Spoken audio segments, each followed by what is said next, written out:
6:53, time for the morning sprint. An upset for the Badger women's volleyball team, falling to Texas in the Final Four in that late night game.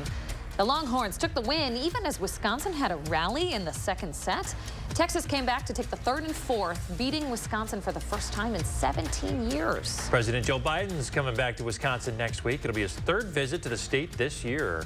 He'll be in Milwaukee Wednesday. The White House says the president plans to speak on his economic agenda, but aren't releasing any other details about the trip just yet. Before he makes his way to Wisconsin, the president will sign the new defense budget. It increases the total by $28 billion. It also includes the largest pay raise for military members in more than 20 years. It gives some members additional pay allowances, too, to help with off-base housing and meeting monthly expenses. The hope is to boost lagging recruitment numbers. Police across Europe seem to have stopped multiple terrorist plots. They arrested 3 suspected Hamas members for allegedly planning attacks on Jewish targets. A 4th suspect in that case was arrested in the Netherlands. And in Denmark, 3 people were arrested there for allegedly planning similar attacks. It's not clear, though, if the 2 investigations are connected. A Detroit man is charged with felony murder in the death of a synagogue president. It happened during a home invasion. 28-year-old Michael Manuel Jackson Bolanos now faces life in prison without parole if he's convicted. Samantha Wohl was found fatally stabbed outside her home in the early morning hours of October 21st. Authorities say they don't think the suspect knew her.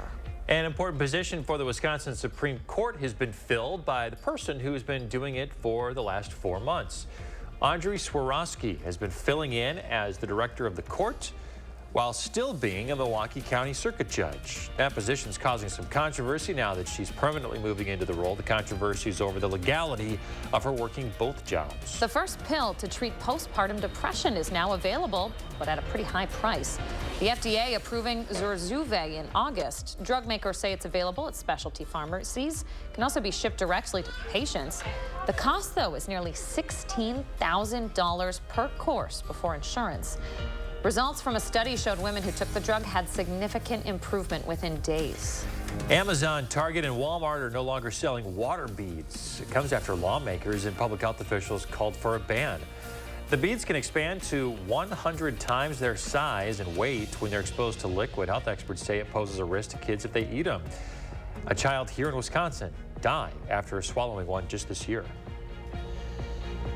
All right, good morning. 5 minutes away from 7 o'clock. We're looking at another mild day today. Just a little bit more cloud cover than what we had yesterday, but we're headed into the upper 40s later this afternoon. So maybe leave the heavier jacket at home this afternoon as we rise through the 30s this morning. Should be topping out in the upper 40s, maybe not the low 50s like we saw yesterday. A little bit more cloud cover today, and those clouds will continue to thicken up tonight, and that will lead to some showers expected tomorrow.